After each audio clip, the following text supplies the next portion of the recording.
One egg refused to cook and cracked open a case. Welcome to Marple Mysteries. I am your host, Harrington. Let's make this interactive. Tell me where you're listening from. You make every mystery better just by being here. Let's begin. I was halfway through my third cup of coffee and the crossword puzzle when the egg made its entrance. To be precise, the egg didn't actually walk through the door on its own, though that would have made for a more entertaining morning. It came in a porcelain box nestled under the arm of a woman who looked like she had never in her life been told no. The time was 10:13 a.m., and I knew that because I'd glanced at the hall clock a minute earlier while making a mental bet on whether Fritz would remember to sprinkle the paprika before serving Wolfe's deviled eggs. Fritz never forgets, which made it a pretty safe bet. The woman had legs like a war crime and a voice with the glide of imported silk. She was dressed with just enough restraint to make you suspicious, and when I opened the door, she gave me a look that said she was used to being let in. Anywhere. I need to see Mr. Wolfe, she said, without offering her name. Sure, I said. And I need a vacation in Capri. But here we are. She smiled, but it was the kind of smile you put on before lighting a match. Tell him it concerns a culinary inconsistency. That got my eyebrow to twitch. You're about to walk into the only house in New York where those words might get you an audience. She didn't answer, just stepped past me like I was the hat-check boy at the opera. I didn't stop her. Something about her made you think twice before playing bouncer. I followed her to the office, where Nero Wolfe sat in his throne of choice, his custom-made chair, 3 feet from the globe, a kingdom away from manual labor. He was already scowling, though whether it was from her interruption or the unfinished chapter of the book he'd been reading, I couldn't tell. Wolfe hated being interrupted before noon unless it involved crime, orchids, or cuisine. 2 out of 3 wasn't bad. The woman placed the porcelain box on Wolfe's desk like it was a Fabergé grenade. This, she said, won't boil. I leaned against the wall and folded my arms, waiting for Wolfe to erupt. Instead, he looked at her, then the box, then at me, as if I had smuggled her in while he was blinking. It's an egg, he said finally. Yes, she replied. And no. Wolfe gave her a glare that had intimidated senators and sociopaths. She didn't flinch. If anything, she leaned in, conspiratorially. I tried to hard-boil it 3 times. Each time it emerged with a yolk so raw it practically blinked. I had the water rolling like a riot. I tested other eggs from the same carton. Perfectly cooked. Just not this one. You wasted 3 eggs for this discovery? Wolfe asked, as if she'd confessed to arson. Just 1 egg. Same one. Kept trying with it. This egg refuses to boil. I cleared my throat. Ma'am. Celeste Venn, she said. My apologies. I assumed the name would have been familiar. It wasn't, but Wolfe blinked. A twitch in the left eye.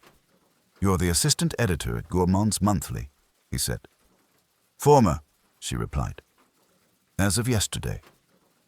That earned her another glare. Wolfe didn't like food people being unemployed. It disrupted the order of the universe. I asked, so, is this about a prank? A magic egg? A metaphor? She opened her handbag and removed a crumpled envelope. I received this 3 days ago, no return address. Just 1 sentence typed on old onion skin paper. Don't trust what boils too quickly. And taped to the back was this egg.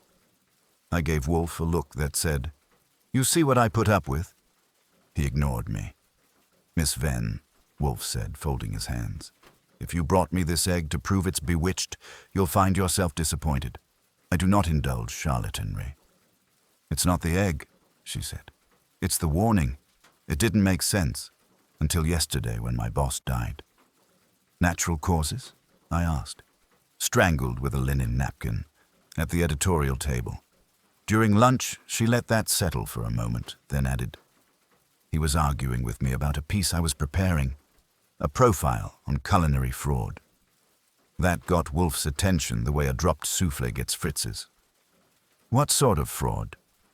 I'd rather tell you in confidence, which means, Mr. Wolfe, I would like to hire you. Wolfe made a noise that sounded like a lazy tiger contemplating whether to swat a fly. Miss Venn, I do not investigate riddles dressed in parlor tricks, especially ones involving supernatural eggs and coded warnings. But you do care about food. Wolfe's chin rose a quarter inch. She had found the weak spot in the fortress wall. I'm willing to pay your full fee, she said. I want to know if my editor was killed for what I was writing, and if this egg is some warning or a signature. I would need context, Wolfe said. Names, drafts, outlines, correspondence. All in here. She slid a manila folder across the desk. Wolfe didn't touch it. Instead, he looked at me. Archie. Yeah? Take the egg. I did. It was cold to the touch, hard as it should have been. Normal, except it wasn't. Boil it again, Wolfe said. Record the time, water temperature. Watch closely. Sure, I said. And when it starts talking, I'll take dictation. Wolfe ignored me and turned to Celeste Venn. Miss Venn, I will consider your case. You may leave the material. I will inform you by morning whether I accept your engagement. And if you don't, then you will have wasted only an egg, though I suspect something far dearer has already been lost. She left without another word. I watched her hips move like punctuation, and then closed the door. Back in the office, Wolfe was already flipping through the folder with a fingertip like he was touching something half poisonous. Outside, Fritz was calling me to the kitchen. Water was boiling. I had an egg to interrogate. By the time I had the egg gently bobbing in a pot of water on Fritz's immaculate stove, I was beginning to wonder if Miss Celeste Venn had delivered us a case or just an elaborate culinary dare. Fritz watched me from across the kitchen like I was performing surgery on one of his relatives, which, in a way, I suppose I was. Food in our house ranks just below oxygen in importance and above most human relationships. Is this some joke, Archie? He asked, arms folded, mouth tight. If it is, I'll be the one laughing last, I said, checking the burner. Timer's running. Water hit a rolling boil at 11:02. Egg in at 11:03. It's already been boiled, he muttered. 3 times, allegedly, and it still came out squishy. Wolfe wants eyes on it. Fritz muttered something in Swiss German that probably wasn't fit for polite company, but he didn't press it. I left him to his muttering and leaned against the counter, watching the egg spin slowly with the current like it had all the time in the world. Back in the office, Wolfe had laid out the contents of the folder Celeste Venn had given him. Newspaper clippings, hand-marked editorial pages, a few letters, and a typed draft with red ink annotations. I heard the rustle from the hall as I came back in 10 minutes later, empty-handed. Well, Wolfe said without looking up. Still soft in the middle? I said. I cracked it open in front of Fritz. He nearly fainted. Yolk was as raw as a freshman intern. Either that egg's been cursed by a chef from the underworld, or somebody's playing games. Wolfe grunted. 3 failed boils, now a 4th. Science does not allow for such inconsistency. Not without interference. Right. Maybe the thing's lined with tin foil. No, he said. Boiling is a question of heat transfer. No shell can resist it indefinitely. Unless the egg's not what it seems. Wolfe tapped a finger on the draft in front of him. This woman is not a fool. She's chasing something. Or she's being chased. I leaned over his shoulder. What's the article? He turned it so I could see.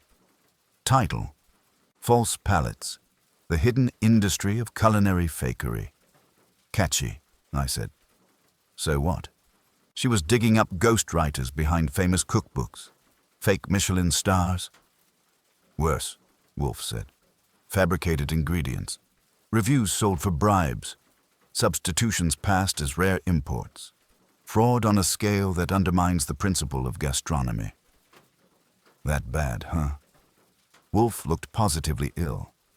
She implies that certain high-profile culinary personalities, chefs, critics, even importers, have knowingly participated in a web of deceit. That alone makes her a target. I whistled. Motive. Check. He folded his hands again, eyes half closed. Archie, the man who was murdered. Her editor. His name? Leon Godby, age 59, found strangled in the private dining room at Gourmand's monthly headquarters. According to her, they were arguing when it happened. A quarrel is a poor motive for strangulation, Wolfe said. She suspects the argument was a cover. I nodded. You think the egg was a warning? Possibly. But it may also be a calling card. The choice of a culinary medium for communication is deliberate. This is someone who wants to be seen and understood on their own terms. The phone rang just then, breaking the rhythm. I picked it up. Nero Wolfe's residence, Archie Goodwin speaking.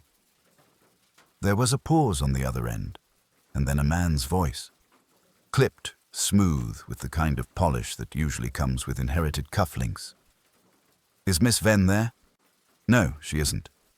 The pause again. You're Archie Goodwin. That's right, and you are. Tell Mr. Wolfe I'll be calling again. Soon, if he values his health, he'll decline whatever Miss Venn has offered him. Click. I held the receiver a second longer, then gently put it back in place. Wolfe's eyes opened. We've got company, I said. That was Mr. No-Name with a threat. Sounded expensive. Wolfe raised one brow and said if you valued your health, you'd steer clear of Miss Venn's business. I see. He shifted slightly in his chair. Then we're on the right trail. That's what I like about Wolfe. A normal person gets a threat. They consider hiring a bodyguard. Wolfe gets a threat. He treats it like confirmation from the gods. I checked the clock. Noon was approaching. Fritz would be plating something restorative. But before I could even think about lunch, the doorbell rang. I'll get it, I said, though I was already halfway there. The man on the stoop was the kind of clean cut I wouldn't trust with a lunch tab. Mid-30s, thin build, tightly knotted tie, carrying a briefcase like it had secrets he wasn't allowed to read. Can I help you? He gave me a professional smile. Malcolm Rusk, legal counsel for Gourmand's Monthly. I'm here to deliver a cease and desist. That got my attention. May I enter? Depends. Does the cease and desist come with a side of veiled threat or a garnish of flattery? He didn't crack a smile. It's just paper. Mr. Wolfe has been contacted by Miss Venn, yes? I stepped aside and waved him into the office. Wolfe didn't stand, of course. He barely looked up. Mr. Rusk, I said. Esquire, bringing legal storm clouds. Rusk opened his briefcase and pulled out a folder.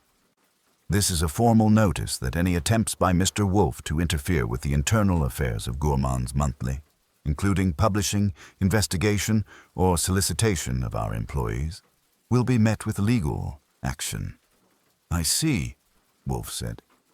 He didn't touch the folder. You must be frightened. Excuse me. Preemptive litigation suggests vulnerability or guilt. Rusk straightened. Our publication has no interest in being dragged into sensationalist narratives. Then you ought to control your narratives more tightly. One of your own was murdered, which the police are investigating. Yes, incompetently, I assume. I liked Rusk even less the longer he stayed. His expression was carefully composed, but his fingers tapped the leather of his briefcase like he was dying to get out of the lion's den. Good day, Mr. Wolfe. You've been warned. Indeed, Wolfe said, eyes already drifting back to the editorial draft. I followed Rusk out and didn't shut the door gently. When I came back in, Wolfe was rereading the headline with the intensity of a man solving a riddle that offended him personally. 3 attempts to silence her, he said quietly. First with ridicule, then with death, now with the law. You're planning to take her case. He nodded. She brings me a symbol, an egg that defies its nature, a message meant for her, or for anyone who dares reveal what she has found. I frowned. And the guy on the phone? He'll call again, or come in person. But I need information. Real information. You want soul? Number yet. Then what? Find out who would have had access to that egg. Track the courier. Start with Gourmand's monthly. Quietly. And Celeste Venn. Not yet. Let her believe she's waiting. Time will measure her desperation. I pulled out my notebook. Right. A journalist with a dead boss, a boiling egg that won't cooperate, and a lawyer with fangs. What could possibly go wrong? Wolfe finally glanced up, his voice soft but precise. Everything, Archie. That's what makes it worth the trouble. If there's one thing I've learned working for Nero Wolfe, it's that answers don't tend to walk up and introduce themselves. You've got to coax them out, sometimes with charm, sometimes with a crowbar. Since charm is cheaper and legal, I tend to lead with that. By the time the clock struck 2, I was in Midtown with a folded copy of Gourmand's monthly under my arm, a fake name in my pocket, and a story half true and half flexible. Wolfe wanted quiet inquiries, which meant no press badge, no direct link to Miss Venn, and no signs I was sniffing around a murder. The offices of Gourmand's monthly were in a sleek, over-designed building on West 45th, a place with enough polished glass to make you wonder what they were hiding behind it. I rode the elevator to the 8th floor and stepped out into a lobby where even the receptionist looked like she'd been curated. "Can I help you?" she asked. Her smile was pure lacquer. "I hope so," I said, leaning just enough to imply friendly intentions. "I'm working on a piece about culinary editorial standards, how the sausage is made, so to speak.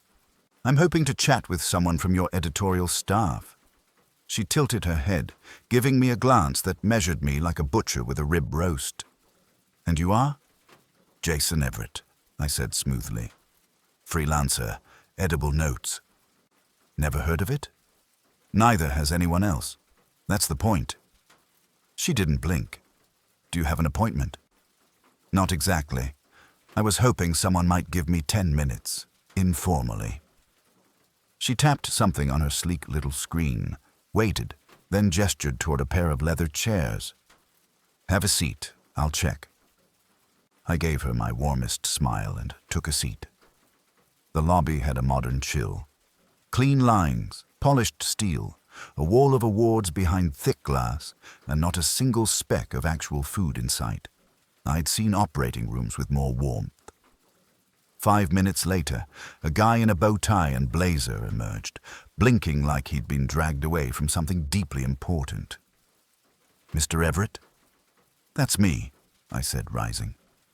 "Carl Werner. I handle production. Editorial's a bit shaken today, so I'm stepping in." He led me down a corridor that was half museum, half tech lab. I made sure to keep my questions breezy. Standards, trends, how the magazine selects features. He answered like a man who loved talking about workflow but had never cracked an egg without permission. When we got to his glass-walled office, I steered things gently toward the big story. "Terrible about Mr. Godby," I said. "He was a legend." Carl gave a tight nod. "Yes, we're all still adjusting. It's disruptive." "Was he working on anything controversial?" Carl hesitated. "Just a flicker. No more than usual. Leon liked a little fire in his editorials. But this is a food magazine, Mr. Everett, not the Pentagon." I chuckled like I believed him. Still, there was some talk of a piece about fraud. Food labeling, import scams, that kind of thing.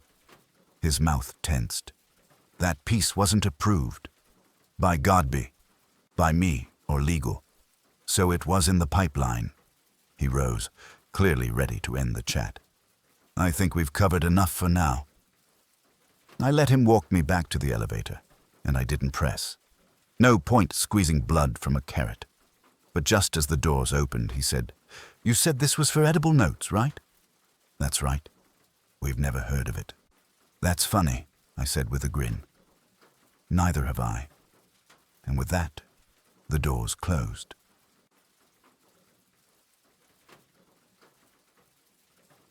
Back at the brownstone, I found Wolfe in the office rereading Miss Venn's draft as if it had insulted his mother. He looked up when I dropped onto the red leather chair opposite him. Well, Godby was sitting on a landmine. The article was spiked, but he didn't seem to care. Venn had it nearly finished. She says they argued. Maybe they did. But this smells like pressure from upstairs, and maybe Godby wasn't interested in stepping aside. Pressure from whom? Wolfe asked, barely moving. Carl Werner, for one. Production head. Stepped in to block the piece. Said legal had concerns. But he clammed up when I brought it up again. Wolfe nodded slowly. And Miss Venn? Still quiet. You told her to wait. I'll check in tomorrow if you don't want her barging back in with more cursed breakfast items. I want Saul, Wolfe said. That meant things were moving. When Wolfe calls Saul Panzer, it's like releasing a bloodhound in a room full of secrets. What's the job? Find out who delivered the egg. Trace its journey and look into Werner. Discreetly. I made the call, gave Saul the basics, and hung up just as Fritz rang the bell for dinner. Braised short ribs with fingerling potatoes and red wine reduction. Wolfe ate in silence, which is how you know he's thinking. After dinner, I checked in with Lon Cohen from the Gazette. Purely social, of course. Godby, Lon said. Yeah, we covered it. Pretty hushed, though. Police say it was a robbery gone wrong, but there's a whisper about an internal feud. Some staffer with an axe to grind. Any names? One floated. Celeste Venn. Of course. They say she was in the room, Lon added. Screamed when they found the body, but the cops cleared her. I thanked him and hung up. I didn't mention the egg. Next morning, Saul called in. Got something, he said. The egg was sent by courier. Private firm out of Brooklyn. No return address. Paid in cash. Can they ID the sender? They say no. Guy wore a mask and sunglasses. Left a tip in cash, but he dropped a matchbook on the counter. Waited 5 minutes. It's from a place called Tabac Noir. You know it? I've passed it. Private club. Food crowd. High end. Candlelight and secrets. I'll keep digging. Anything else? Yeah, I said. Find out who's really running Gourmands Monthly. Something tells me it's not just the editor-in-chief. Wolfe listened to my update in silence, then leaned back and stared at the ceiling like the truth might be painted on the plaster. We are dealing with someone deliberate, he said. Someone using food, its instruments, symbols, and culture, as both language and leverage. And that egg. A signature, or a cipher, possibly both. I could boil it again, I offered. Number it has performed its function. Just then, the phone rang again. This time the voice was different. Low, female, smoky. You're stirring something better left untouched, she said. You'll ruin everything. I'm pretty good at that, I replied. She hung up. I turned to Wolfe. That makes 2 threats in 24 hours. He didn't look up. Then we are, quite certainly, at the yoke of the matter. When Nero Wolfe says, we're at the yoke of the matter, it's not just wordplay. It's a signal that the real game has begun. He's too proud, too gluttonous, and too fundamentally rooted in logic to let metaphors do heavy lifting. So if he's comparing the case to an egg, it means something vital has cracked, whether anyone else sees it yet or not. I, meanwhile, was doing the thing I do best, digging where I wasn't invited. Wolfe had stayed in the brownstone, of course, with no more intention of going out than of suddenly learning to drive. That meant I had to keep moving, asking the questions no one wanted to answer. My next stop was Tabac Noir, the place Saul had connected to the mysterious matchbook left by the courier who delivered the egg. Tabac Noir wasn't listed in the phone book, didn't have a website, and didn't advertise. It existed through whispers, word of mouth, and the promise of exclusivity. You couldn't just walk in off the street, unless, of course, you were me. It took a little name-dropping, a $10 bill folded the right way, and the lie that I was scouting for a feature in Le Gourmet International, a magazine so niche that the staff probably outnumbered the readership. But it got me through the door. Inside, Tabac Noir lived up to its name. Dark wood paneling, deep leather booths, low lights that bathed everything in gold. Waiters moved like shadows, and every table held the kind of people who never paid for their own drinks. Critics, sommeliers, retired chefs, men and women whose taste buds had made or broken careers. I took a stool at the marble bar and ordered something Wolfe would scoff at, a dry gin martini. The bartender raised an eyebrow, poured with precision, and didn't ask questions. My kind of place. I didn't have to wait long. 10 minutes in, a guy slid onto the stool next to mine like he'd rehearsed it. Early 40s, graying at the temples, tailored grey jacket with a burgundy pocket square and a smile that smelled like privilege. "Don't look now," he said, "but you're being watched." "Story of my life," I said without turning. He chuckled. "You're not from around here." "That depends." "Is this Paris or Midtown pretending?" "Neither," he said. "It's a borderland, between credibility and illusion." I sipped my martini. "Sounds like you're a native." "Guilty. I'm Elliot Greer." The name meant something. I let it roll around for a moment. Then I had it. Restaurant consultant, reputation fixer, and behind-the-scenes handler of culinary meltdowns.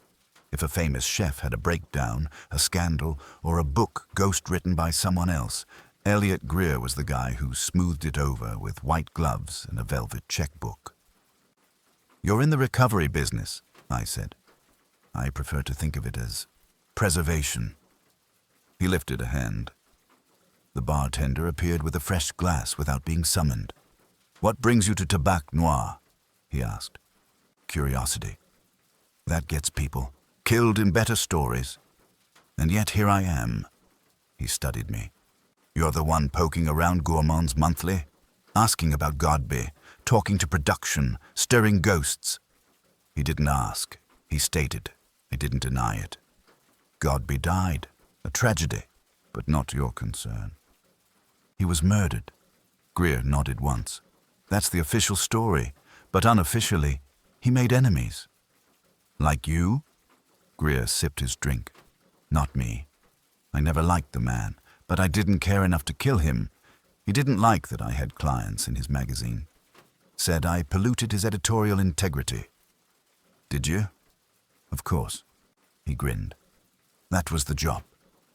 "And what about Celeste Venn?" He tapped the rim of his glass. "A firebrand. Ambitious, talented, dangerous in the way all crusaders are. She thinks truth matters more than appetite. She was writing about fraud. She was writing about me, and about people like me. So someone sent her a message." Greer looked me dead in the eye. "Someone sent her an egg." We let that hang. Then I asked, "Do you know who did?" "No," he said. "But if I did, I'd charge them a consulting fee for the genius of it." "Did Godby see the draft?" "He read everything. He read it and laughed. Then he told her she'd never publish a word." "Did she threaten to go public?" "Number, but someone else might have been nervous she would." Greer tossed back the rest of his drink and stood. "Be careful, Mr. Goodwin. There are people in this industry who like their secrets scrambled."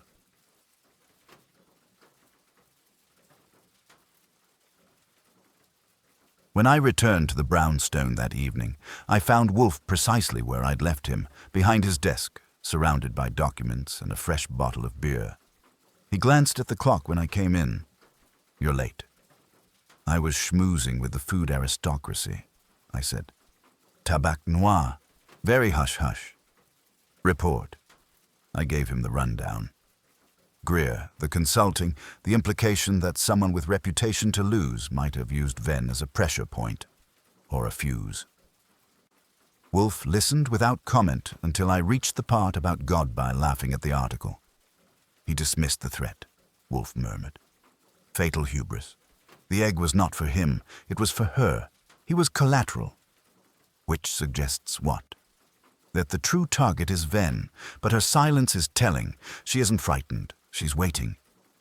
Waiting for what? To see who flinches first. Wolfe leaned back, eyes half closed.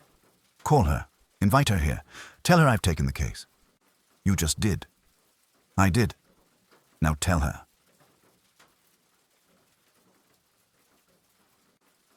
Celeste Venn arrived at 9:14 p.m., wearing a darker shade of lipstick and a sharper expression. She sat where she'd sat before and placed a thin folder on Wolfe's desk. I assume your decision is yes. Wolfe gave a slight nod. Miss Venn, your article outlined several figures. Name them. I already did. In passing. I want the key four, the ones you believe are at the center of the fraud. She took a breath. Elliot Greer, Claudia Meeks, importer, Raymond Alonso, TV chef, and Margot Destry, public relations specialist, all of them profiting from food dishonesty. Wolfe folded his hands. Godby read this. He knew the implications, yet he dismissed it. Why? Because he thought he could control me. Could he? She smiled faintly. No. Then you're a liability. Not if the article stays buried. But it won't, will it? She said nothing. You intended to release it after publication was blocked. Still nothing. Wolfe nodded. Then the egg was not merely a warning. It was a preamble. To what? I asked. To the real performance, Wolfe said.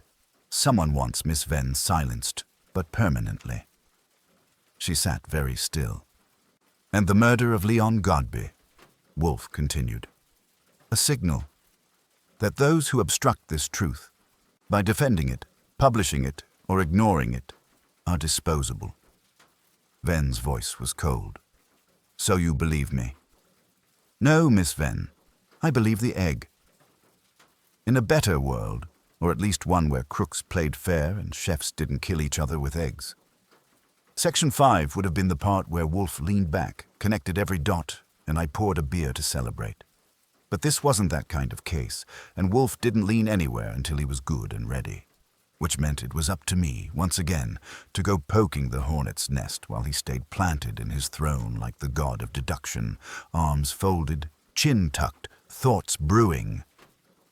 The next morning, I set out to track down the name Celeste Venn had finally given Wolfe the night before. Greer, Meeks, Alonso, and Destry. A neat little quartet, each with a finger in the sauce. Wolfe wanted dirt, but not the garden variety gossip column kind. He wanted motivations, contradictions, behavioral tells, the cracks that show just before a mask slips. That's where I come in. I started with Claudia Meeks. She was the kind of food importer whose resume read like a travelogue, and whose contact page didn't list a phone number unless you had the right friend to call. Fortunately, I knew someone, Hank Darnell, a semi-retired sommelier with a taste for bourbon and women with real opinions.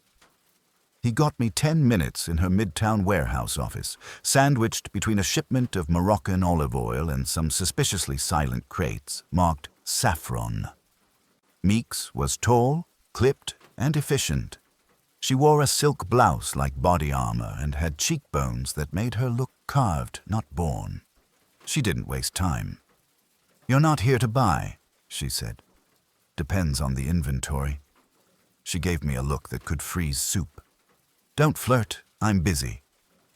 "I'm investigating." She sighed and turned from the desk. "Who sent you?" "Let's just say I represent an interested party." "Then tell your party to keep their nose out of business they don't understand."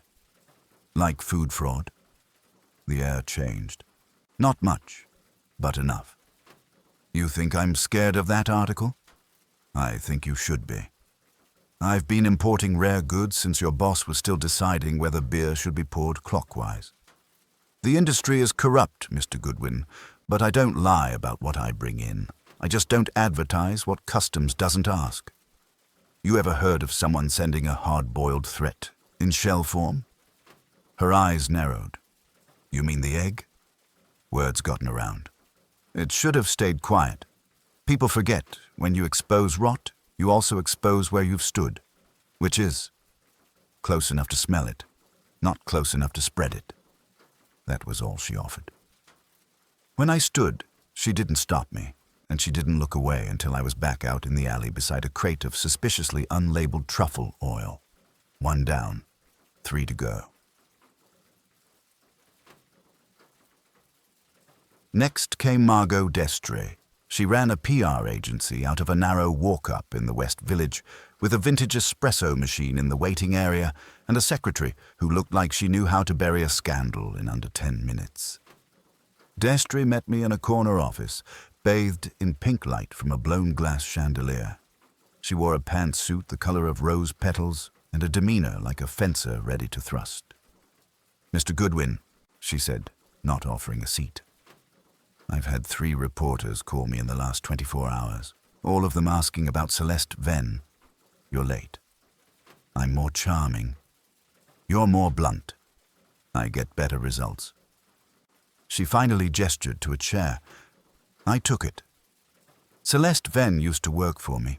Briefly," she said. "Interned for 1 summer. Thought PR was beneath her. Had that look in her eye." "What look is that?" "The kind that wants to change the world, until it realizes the world doesn't want to be changed." "You think she wrote the article out of spite?" "Number that girl believes in it. That's what makes her dangerous." "And what about the egg?" She hesitated. Just a blink. I heard. "Symbolic, isn't it?" "Maybe. But someone like Celeste doesn't need symbolism. She needs protection." "From?" "Everyone she's trying to expose, and from herself." There was something tight in her tone. I could have pushed, but she wasn't the weak link. Not yet.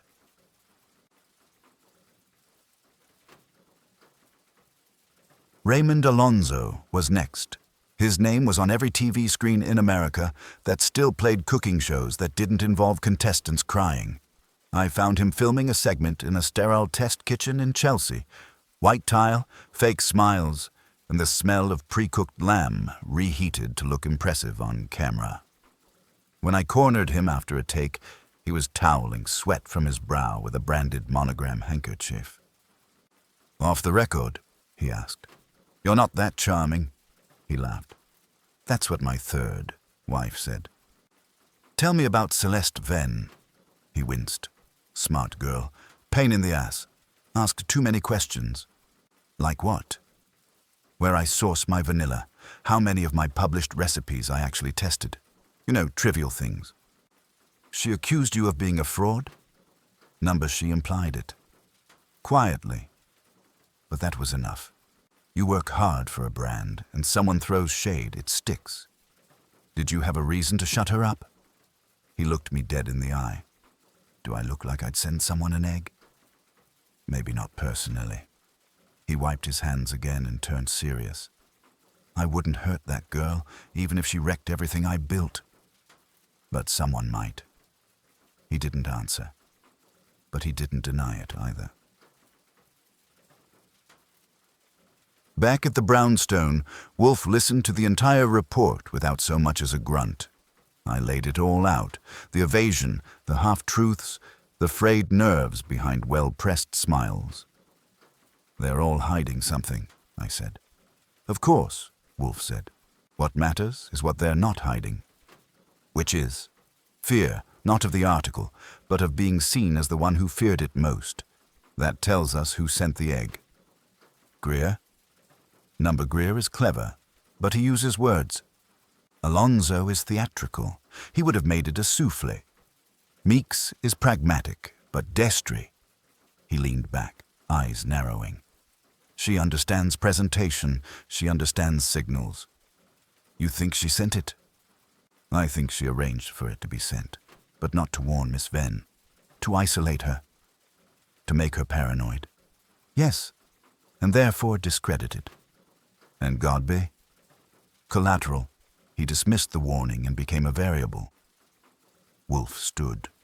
Not to pace, of course, but to shift weight in his chair in a way that suggested he was finally putting the pieces into place. Archie, summon them all, here. Tomorrow at 6 p.m. All four? Yes. And Miss Venn. You're sure? But I'm ready to be. It started with paprika. Specifically, the absence of it.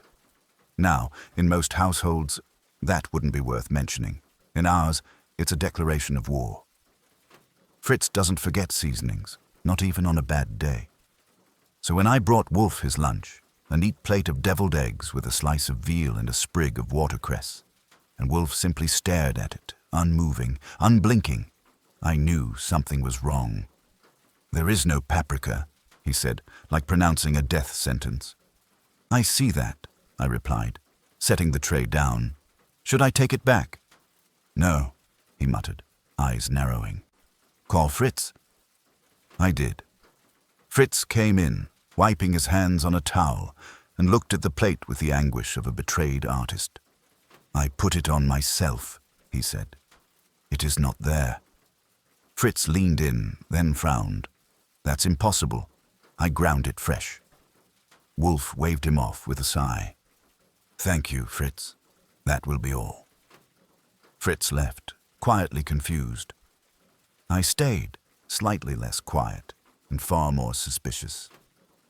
That's 3 disruptions this week, I said. The egg, the phone calls, and now someone's fiddling with the spice rack. Wolfe didn't answer immediately. He lifted the egg with his fork, stared at it as though he expected it to confess, then set it down again. It's not the paprika, he said at last. It's the intention. You think someone tampered with our kitchen? I think someone wants to prove they can. I sat back in the red chair, letting that settle. The brownstone's been breached? Subtly, he said. Delicately. A trespass not meant to damage, but to warn. Who would get past Fritz? No one, he said, which is what concerns me. A moment later, the doorbell rang. I went. It wasn't a suspect, a visitor, or a delivery boy. It was Saul. He stepped inside, shook off the rain, and gave me a look that said I wouldn't like what I was about to hear. I brought him into the office. Wolfe looked up. You found something? Saul nodded. Yeah. The courier who dropped off the egg. We were wrong about one thing. He wasn't masked. Wolfe frowned. But the manager said, the first time, yes. But I found a backup camera angle. Security missed it. He wasn't masked, just wore a cap, tilted low. But it's not the courier that matters. Then what does? Saul handed me a photo, grainy but enough to make out the figure. Male, average height, medium build, wearing a coat I'd seen before. The guy's name is Jonah Dell, freelance food photographer, mostly does shoots for small publications and product spots. He connected to Celeste? Indirectly. Shot some of her early food pieces. Nothing recent, but... Saul paused. He's been out of work for months. And guess who paid him $1,000 in cash the day before the egg was delivered? Wolfe's brow arched. Do tell. Margot Destry. That landed like a wine bottle on marble. She claimed not to be involved, I said. She also claimed to admire Miss Venn, Wolfe added. Which was, I now believe, a rehearsal. For what? For the performance she will attempt here. Tomorrow. The rest of the day passed without incident, which meant no new spice thefts or death threats.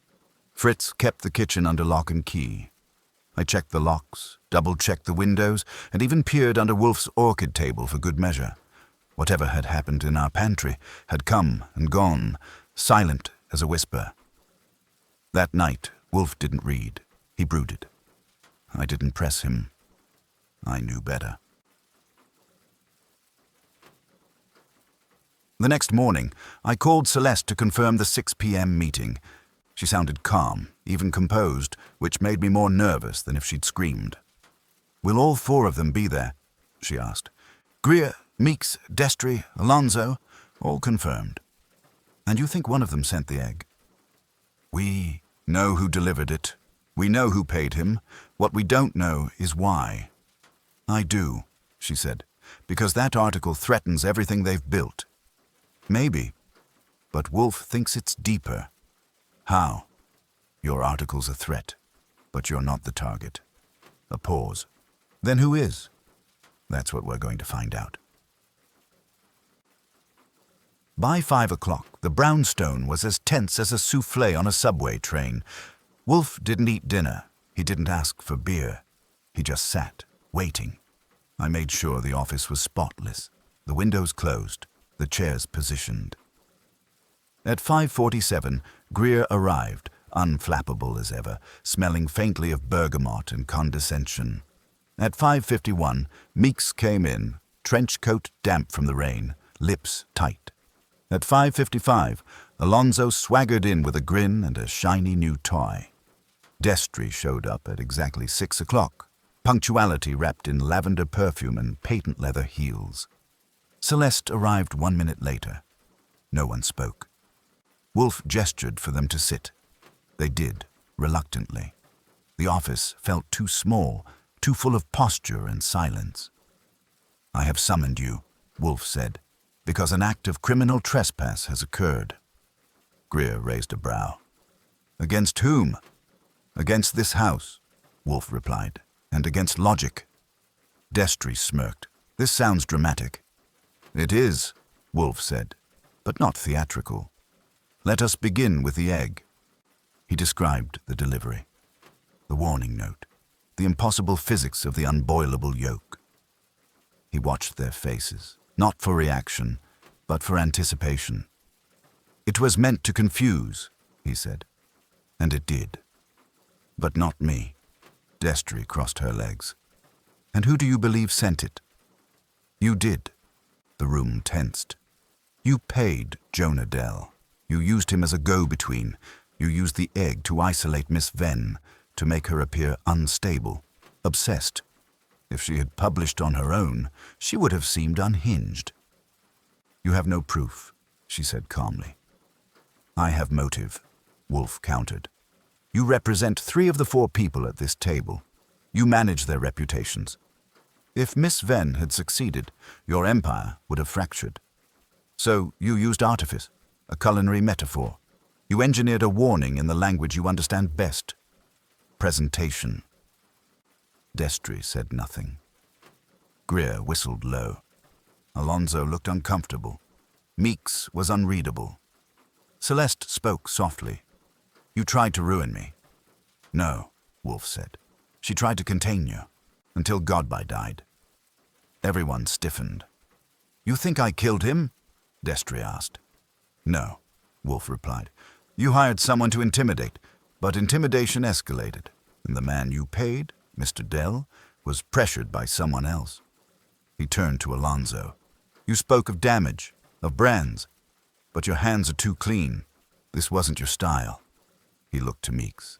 "You fear exposure, but you lack the cruelty." Then to Greer. "But you, Mr. Greer, you enjoy control, and you despise unpredictability." Greer said nothing. "You followed the courier. You realized what Destry had done, and you saw your opportunity. Godby had read the article. You couldn't risk him sharing it. So you waited, and when the moment came, you struck." "That's absurd," Greer said. Wolfe leaned forward. "Your fingerprints were found on the inside of the linen napkin used to strangle him." The silence hit hard. "You knew Jonah Dell was weak," Wolfe continued. "You pushed him. But you didn't count on Miss Venn being braver than Godby, or me being curious about a misbehaving egg." Greer stood, face pale. "I want a lawyer." "You will need one," Wolfe said. He was gone by 6:43. The others left, silent. Celeste lingered. "I thought you'd solve it. I didn't think you'd scare them." They scare easily, Wolfe said. She turned to go.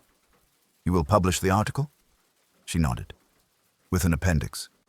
Good, Wolfe said. Write carefully. Later that night, the brownstone was quiet again. Fritz served roasted duck. Wolfe ate with contentment. As I poured his beer, I asked, So, why the paprika?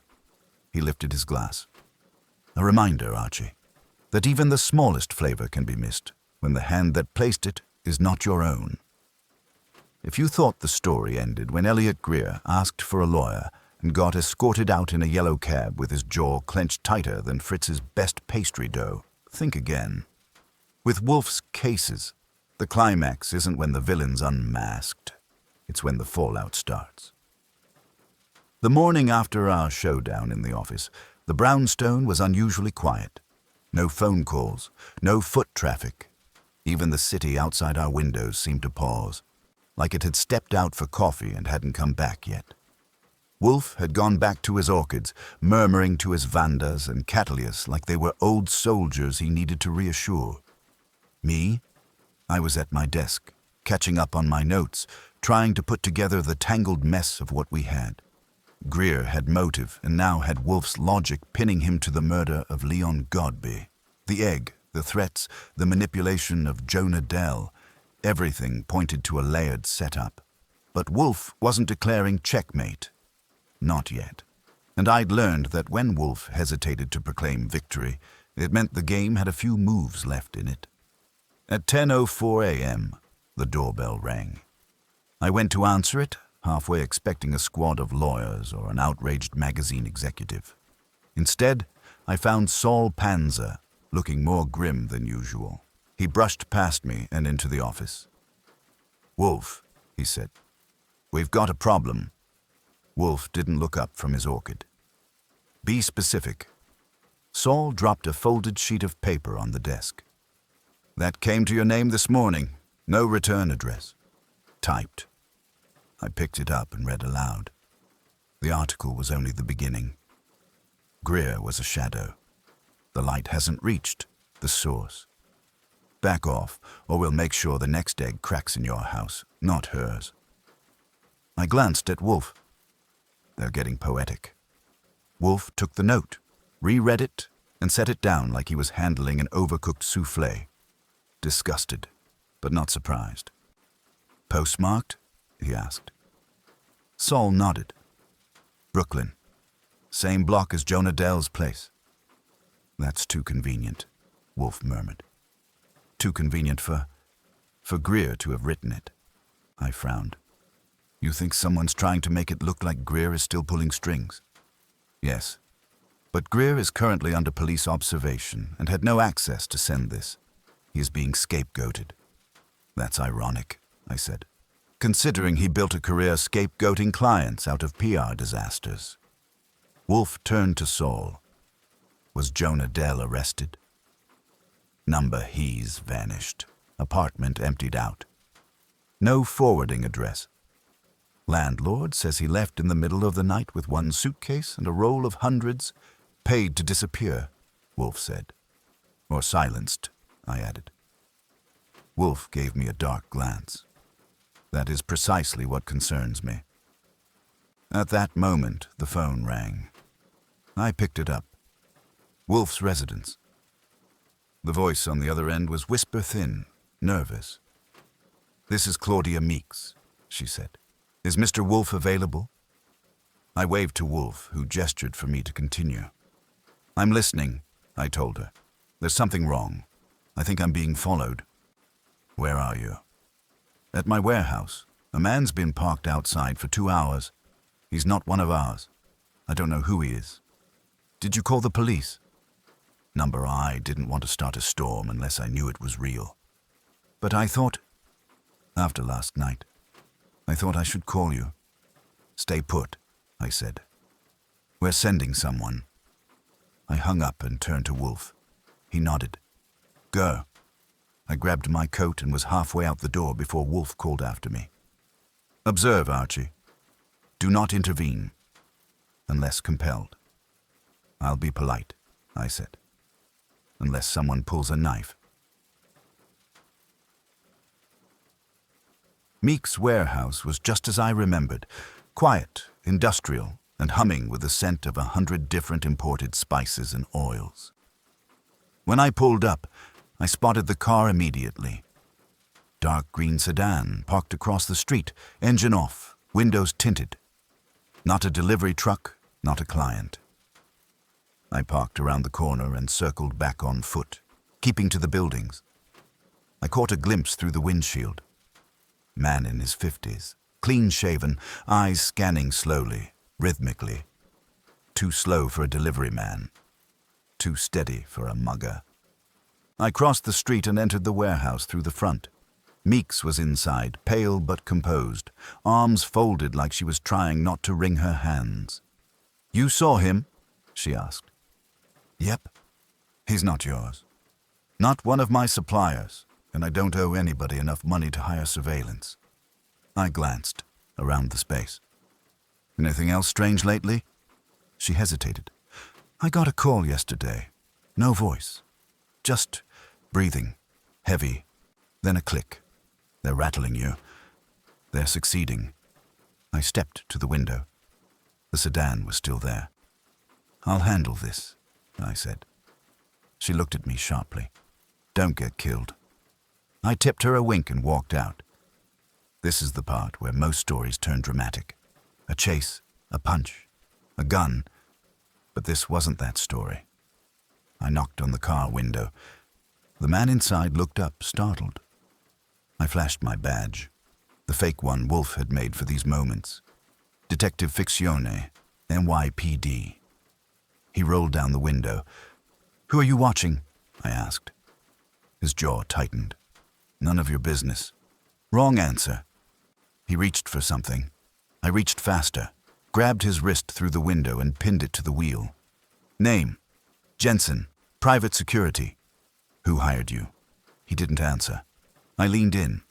"You've got 10 seconds before I call in a real badge." He sighed. "Margot Destry." "Of course. What's the job?" "Observe Claudia Meeks. Make sure she doesn't speak to anyone." "Or what?" "She loses clients." I let go. "You tell your boss," I said, "that playing chess with threats isn't smart when the other player invented the game." He glared, started the car, and pulled off.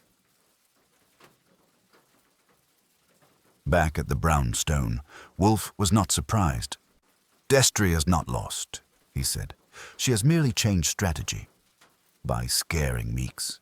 By isolating the weakest link. Meeks is vulnerable, logistically, reputationally. If Destry can silence her, the others will fold." "She's escalating?" "No," Wolfe said. "She's showing us who is truly afraid." There was a knock at the door.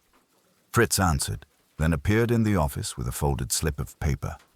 "No name," he said. "Delivered by hand." Wolfe opened it. "We warned you. You've cracked the shell. Now you'll feel the heat. The next message will not be metaphorical." I looked at him. They're not kidding around. Wolfe didn't flinch. Then neither shall we. Wolfe doesn't like being threatened. He also doesn't like metaphor, at least not when it walks into his house in the form of veiled death notes and spice rack sabotage. The second that hand-delivered threat landed on his desk, something shifted. Not in his weight, he remained firmly planted in his chair, but in his mind. I've seen it happen before, like watching the temperature rise in a pot just before it boils. Not dramatic, not fast, just inevitable. He didn't pace. He didn't yell. Wolfe never does either. What he did was pick up the phone. "Archie, get Saul," he said, "and tell him to bring Fred and Ori." "Your positioning," I said. "Indeed." I made the calls. Saul was terse. Fred sounded eager. Ori asked if he'd need to wear a tux. When I hung up, Wolfe had already started issuing instructions as if the war room had been activated. "Archie, you will schedule another gathering here. Tomorrow, 5 p.m. All 4 parties again, Greer included. I have no doubt the police will allow it. Destry might not come." "She will," Wolfe said. "Fear makes fools obedient." And the note. "Fred will watch the house. Ori will follow Miss Meeks. Saul will tail Destry. And me? You will revisit Celeste Venn. I blinked. Why? To provoke her. Not sure that's a great plan. She has not told us everything. I want to know why. I found Celeste in a cafe near Union Square, typing something intensely on a battered laptop that looked like it had survived trench warfare. She didn't notice me until I slid into the seat opposite her. She didn't smile. You're back. I tend to return where there's unfinished business. She closed the laptop but didn't move it. What now? We received another threat. Hand-delivered. Was it poetic? It tried. She sighed. It doesn't end. That's the point. She looked tired. I mean real tired. Like she hadn't slept in days, like her bones were holding up her skin, not the other way around. Celeste, I said, Wolfe thinks you're holding something back. She looked away. What would that be? You tell me. She drummed her fingers against the mug in front of her. There's one name I didn't give. Why? Because it's not just career-ending. It's personal. It's someone I trusted. Go on? She met my eyes. Leon Godby. I blinked. Your editor. She nodded. He wasn't innocent. He helped build the framework for the fraud. He edited pieces he knew were lies. He buried stories. He protected brands. And you were writing about him? Yes. It was part of the draft. I hadn't told anyone yet. Not even him. And you think he found out? I don't know. Maybe. Maybe someone else knew. Maybe Destry or Greer read between the lines. I leaned back. That changes the angle. It always does, she said. I was going to expose him, and then he died. Wolfe would want to know that, and he'd probably already guessed it. Back at the brownstone, Fred had stationed himself in the front hall, newspaper in hand. But I knew better. He was checking every face that passed on the street. Ori was out, shadowing Claudia Meeks. Saul had planted himself near Destry's office. Surveillance wasn't flashy in Wolfe's world. It was slow, patient, methodical. Like roasting a duck. I gave Wolfe the update. His eyes didn't blink. She lied by omission, he said. Yes. Then she may be the next target. Or the last. That was Wolfe. Always 2 steps further. The next morning, Destry made her move. Saul called it in at 8:15. She'd met with a man in an underground garage on 23rd Street. Not Greer, and not Dell. Unknown.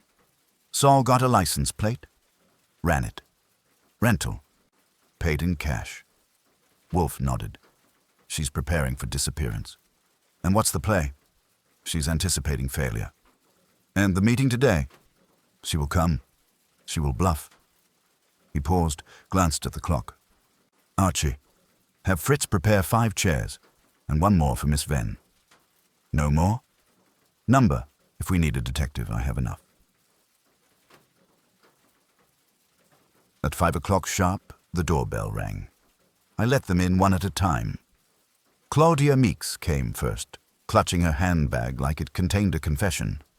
Raymond Alonzo followed, less cocky than before, tie slightly askew. Destry arrived next, all elegance and defiance.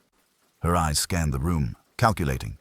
Celeste came last, calm but tense. Greer did not show. We waited. Wolfe didn't speak. Neither did anyone else. At 5:10, the doorbell rang again. I opened it. Greer, in handcuffs. Behind him, a plainclothes officer nodded. Mr. Greer, I said. Welcome back. He said nothing. The officer removed the cuffs, but stayed in the room. Greer took a seat like he owned it. Wolfe spoke at last.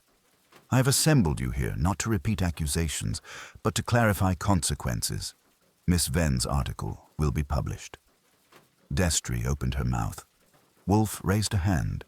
You will not interrupt. She closed it. Mr. Greer is under arrest for the murder of Leon Godby. That matter, for now, is in the hands of the law. What remains is motive and manipulation.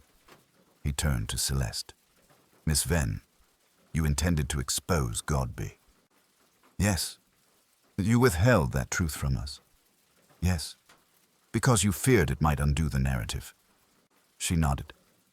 But truth, Wolfe said, is not narrative. It is weight. It settles, regardless of how you try to shape it. She nodded again. Then Wolfe turned to Destry. You paid for silence.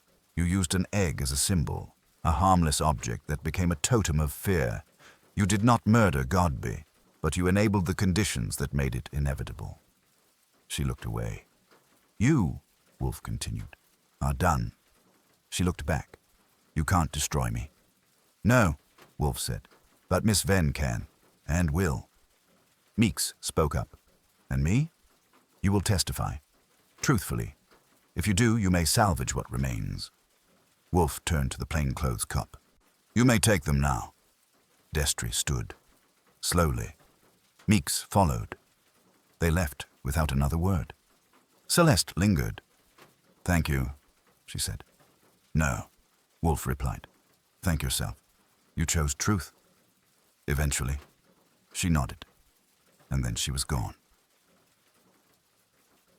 That night the brownstone was quiet again. Wolfe sat with his beer. I poured mine. You think it's over? I asked. No, Wolfe said. But the narrative is settled. And the egg? A perfect symbol. For what? Wolfe sipped. For how something small, unassuming, and complete can hide rot within. I grinned. Next time, we stick to scrambled. At 5 p.m. the next day, the brownstone smelled like revenge and garlic. Fritz was in the kitchen experimenting with veal involtini, and Wolfe was in his office preparing to flay reputations. The difference was that Fritz would plate his results, while Wolfe would leave his in rhetorical tatters. This was the office gathering Wolfe had orchestrated over days of quiet maneuvering, veiled provocations, and careful pressure. It wasn't a surprise party, it was a final act. Everyone who had lied, withheld, manipulated, or murdered had been summoned, and they came. That's the power of Wolfe's name. That, and the fact that when the net tightens, even the boldest suspects want to see how small the hole really is. At precisely 5, the office was arranged like a tribunal. Wolfe sat behind his desk, motionless but alert. I stood at my usual station near the globe, notebook in hand. Celeste Venn was seated closest to Wolfe's left, like the witness he'd decided to shield. The others were placed in a semicircle. Greer, uncuffed but watched, Destry, Meeks, and Alonzo. Fred was stationed outside. Saul and Ori waited downstairs with a car running in case Wolfe decided someone shouldn't walk home. No one spoke at first. Wolfe waited. He wanted the tension to marinate. When he finally did speak, it was with surgical precision. I dislike repeating myself, he began, but for clarity's sake I will state that all 4 of you have, in one form or another, lied. Either to me, to the police, or to yourselves. Alonzo shifted in his seat. Meeks looked at her shoes. Destry crossed her legs. Greer just stared at Wolfe with something between curiosity and contempt.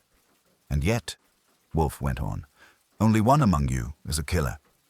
He let that sink in. You know why you're here. You know the stakes. You also know that the story Miss Venn prepared will now be published, with an appendix detailing the events that followed the murder of Leon Godby. This is not a negotiation. It is a reckoning. Are we under arrest? Destry asked, her tone clipped and falsely calm. No, Wolfe said. Not yet. Greer chuckled softly. Then why the performance? This, Wolfe said, is not a performance. This is the reveal. That shut them up. He looked to me. Archie, the evidence I stepped forward with a manila folder. Wolfe didn't touch it. He never does, if he can help it. Contained in that folder, he said, is a timeline of Jonah Dell's movements, the money trail that links him to Miss Destry, and a photograph of the underground meeting she had 2 days ago with a fixer known to arrange untraceable disappearances. Destry stiffened but didn't deny it. Wolfe turned to Meeks. You were pressured, intimidated, tracked. You did not speak because you believed silence was your only shield. You were wrong. She said nothing. Her eyes shimmered. Whether from fear or guilt, I couldn't yet tell. Wolfe turned to Greer. You are not the mastermind, but you are the hand. You strangled Leon Godby. I have given the police everything they require. Fibers, fingerprints, and Jonah Dell's reluctant testimony obtained after he was found last night in Newark. That got a reaction. Even Alonzo flinched. Dell's confession, Wolfe continued, corroborates the rest. He delivered the egg at Destry's request. But you, Mr. Greer, were the one who ordered the message sent, both to Miss Venn and, later, to me. You wanted fear to silence the article. When that failed, you took the only path left, removing the man who could corroborate the story. Greer leaned forward. That article was going to destroy 6 companies. Millions of dollars. Hundreds of jobs. It was going to expose corruption, Wolfe said, which is a different thing entirely. You don't understand the industry. I understand human nature, Wolfe replied. And what about the others? Greer demanded. They're guilty too. Yes, Wolfe said calmly, but not of murder. Destry stood, slow and deliberate. If I'm being honest, she said, I never meant for anyone to die. I just wanted to manage the situation. Miss Venn was reckless, and Godby was going to let her ruin everything. Wolfe nodded. Which makes you an accomplice to the atmosphere that bred this crime. She sat back down. Wolfe turned finally to Alonzo. You played no active role, but you allowed your brand to rest on lies. You benefited from silence. That silence is over. Alonzo shrugged. I'm a chef, not a cop. No, Wolfe said, but you will be named, in full. Then he turned to Meeks. You still have a choice. She raised her chin. What kind of choice? Testify. Provide documents, emails, records, all of it. You become part of the solution, not the disease. She nodded slowly. Good, Wolfe said. Celeste, silent until now, finally spoke. Will it be enough? No, Wolfe replied. But it is the start of enough. That was as close to compassion as he ever gets. He looked at Fred, who stood outside the door. You may call the police. Fred nodded and disappeared. Destry paled. Greer slumped. Alonzo cursed under his breath. Meeks closed her eyes. Celeste remained still. Wolfe leaned back in his chair, satisfied. Truth, he said softly, has its own temperature. And now, at last, it has boiled. By 6:20, they were gone. Fred rode with Greer. Saul and Ori tailed Destry to ensure she didn't try a last-minute escape. Meeks stayed behind a few extra minutes to make clear she would cooperate. Celeste offered no victory speech, just a look of gratitude before she vanished into the night. Wolfe finally asked for beer. I brought it. He took one long sip and closed his eyes. That was one of your quietest reveals, I said. Noise, Wolfe replied, is the armor of the guilty. Silence is sharper. I'll remember that next time I'm interrogating someone in a diner. He didn't reply, just stared into his glass, thoughtful. The case wasn't about who threw the punch. It was about who let the bruises form. It wasn't a crime of passion. It was a crime of pressure, of silence, of rotten deals and tainted trust, hidden beneath the sheen of gourmet culture. And in the end, it took an egg to crack it open. The next morning broke gray and heavy, like the sky had sat down for breakfast and decided it wasn't in the mood. Inside the brownstone, though, things were settling back into their natural order, which is to say, Wolfe was back in his chair, Fritz was back in the kitchen muttering lovingly to a lamb shoulder, and I was nursing a cup of coffee that tasted like victory with a trace of ground cinnamon. On paper, the case was over. Greer was in custody, Destry was lawyering up, Meeks had begun cooperating, and Alonzo had scheduled a press conference that would include tears, regret, and a new cookbook pre-order link. Celeste Venn's article, False Palettes, was set for a special release with an editorial epilogue detailing what Wolfe had called the metastasis of fraud from plate to person. It was already making ripples, and it hadn't even gone live yet. But Wolfe hadn't said the words. Not the final ones. And until he did, I knew the case wasn't over. So I sat across from him in the office, watching him work his way through a pile of correspondence, while his mind worked through something else entirely. After a while, I gave in. All right. What's bothering you? He didn't look up. Something is wrong, he said. Greer confessed. Dell backed it. The money trail was solid. You even got Destry to fold in on herself like bad pastry. Yes, he said. And yet something is unresolved. Like what? The egg, he said. That stopped me. The egg? Yes, Wolfe said. It was the wrong move. You mean symbolically? I mean tactically. Destry was not clever enough to employ metaphor. She deals in image and control. She wants clarity, not confusion. The egg was a gamble. Ambiguous, poetic, theatrical. I frowned. So you think? She paid Dell to deliver it, yes. But she didn't write the note. She didn't come up with the idea. Someone else orchestrated that gesture. Someone more inventive. Greer. Wolfe shook his head. Number Greer is reactive. Brutal, but unimaginative. He responded to the egg. He didn't initiate it. I stood. Then we missed something. Yes. We stared at each other for a long moment, and then the phone rang. I picked it up. Wolfe's residence. A soft voice on the other end. Female, calm, deliberate. You've almost solved it. I stiffened. Who is this? You don't know me, but I know you. And I know Miss Venn. Wolfe was watching me now. I put the phone on speaker. Go on, I said.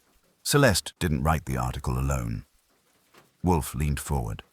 I provided her the sources, the data, the structure.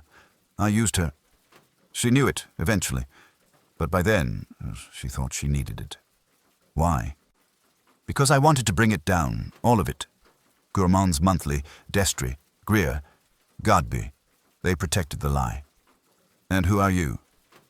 There was a pause. My name is Leah Witt. I was a ghostwriter for the magazine. For 3 years, I wrote features that bore other names. I created personas, I polished lies. Until one day I realized no one remembered I existed. You wrote for Alonzo, I asked. I was Alonzo, some weeks, or his ghost. I wrote reviews, test kitchen notes, editorials. I saw everything. And the egg. That was mine. I blinked. You sent it? I created the metaphor. I wrote the note. I planted the seed. I found Jonah Dell. Destry paid him, but I guided him. The egg was never meant to frighten. It was meant to warn. To warn who? Celeste. Wolfe nodded slowly. You were protecting her. Yes, and testing her. And the murder. I didn't plan that. I didn't see it coming. When Greer killed Godby, I knew it had gone too far, but it was already moving. Too fast. Wolfe closed his eyes. You did not intend for violence, he said. No. But you created the theater. Yes, and now. I'm leaving. You won't find me. But I wanted you to know, because you were the only one who saw it, wasn't Destry's hand. Not entirely. The line went dead. I slowly replaced the receiver. Wolfe sat back, folded his hands, and exhaled, like someone who'd finally turned the last page of a long, difficult book. That, he said, is the reveal. I nodded. You knew she existed? I suspected. There were elements of the article, phrasing, structure, insight, that were not Miss Venn's. Not alone. I assumed a guiding mind. I did not know it had also built the egg. Should we tell the police? No, Wolfe said. There is no gain in it. The mastermind has vanished. The article will stand. The guilty are undone, and the symbol has served its purpose. I leaned back. Well, I said, that ties the bow. No, Wolfe replied. It cracks the shell. Later that night, we dined quietly. Fritz had made œuf en mirette, eggs poached in red wine with mushrooms, shallots, and a crisped lardons. It was the first egg Wolfe had eaten in a week.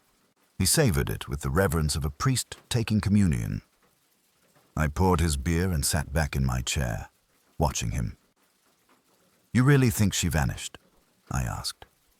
She was already invisible, he said. Now she's simply consistent. You think she'll write again? He nodded. Not under her name, but yes. I grinned. Maybe she'll review this case. Perhaps, Wolfe said, though I hope she omits the paprika. As I cleaned up in the kitchen later, I found a folded note by the back door. No envelope, just parchment, typed. The yolk always remembers the shell, but not every crack is a wound. Some are maps. I took it to Wolfe. He read it once, then handed it back. Keep it, he said. It's her final word. And yours. Wolfe looked toward the dining room. An egg, properly handled, is the most complete expression of balance. Protein and fat, strength and fragility. But left unchecked, it rots from the inside out. He turned back to his beer, much like people. The day after the article ran, the brownstone didn't explode, erupt, or even tremble. It held its silence like an old tree weathering a storm, unmoved by the chaos outside. The city was buzzing. Calls came in from reporters, magazine editors, and at least one indignant sous chef who claimed the piece had defamed his truffle risotto. But inside, things returned to their natural order. The article hit hard. False Palettes was printed in full, with Wolfe's appendix running like a spinal column of clarity through the murk of the scandal. Celeste Venn's byline was joined by a smaller note, acknowledging uncredited foundational research. She didn't name Leah Witt. That wasn't part of the deal. Some ghosts prefer to stay ghosts. Destry was indicted for obstruction and professional misconduct. Greer was facing second-degree murder charges. Meeks gave the police enough documentation to tie a dozen threads together and salvage what remained of her name. Alonzo disappeared from the public eye for a week, then re-emerged on a morning show making confessions over creme brulee. America forgave him by dessert. As for Jonah Dell, the DA cut him a deal. Testimony in exchange for protection. Last I heard, he was photographing anonymous landscapes somewhere upstate. Eggs not included. Wolfe, of course, accepted no interviews, no applause, and no commentary. When I told him the Gazette wanted a quote, he grunted, "Impertinent," and went back to pruning his Miltonias. When I reminded him that solving a murder, untangling a media conspiracy, and decoding a threat disguised as breakfast deserved at least a moment in the sun, he gave me a look that made me want to go sit in the dark. Still over dinner that night, osso buco with saffron risotto, Wolfe's request, he allowed one indulgence. "You know," I said, "when this started, I thought it was a joke. A raw egg that wouldn't boil. Sounded like a parlor trick." "It was never about the egg," Wolfe said, slicing into his veal with the precision of a surgeon. "No," I agreed. "It was about the shell." He looked at me and for once nodded approval. Precisely. A device, a mask, a symbol. And like all symbols, it mattered only because someone believed it. Did I sipped my wine? "And what about Leah Witt?" "She succeeded," he said. "In what?" "In doing what all true writers do," Wolfe replied. She made the invisible visible. That shut me up for a minute. After dinner, Wolfe returned to the office. He had letters to answer and a book on Mesopotamian spice routes to reread. I lingered in the kitchen with Fritz, helping polish off the zabaione. And just before midnight, as I passed the dining room to turn out the lights, I saw Wolfe sitting alone at the table. Not brooding, not pondering, just still. A beer beside him. His eyes were on the wall, unfocused but not lost. It was the look he gets when a thing, human or not, has confirmed his deepest suspicion that most damage isn't loud or sudden or explosive. It's quiet, it's layered, it's served, slowly, like a poisoned meal. The doorbell didn't ring again. No final twist, no last-minute twist of the knife. Just quiet, as it should be. I turned out the light. End of final section, the aftermath. If you'd like, I can now compile all sections together for a clean, full read-through of Nero Wolfe and the Egg That Wouldn't Boil.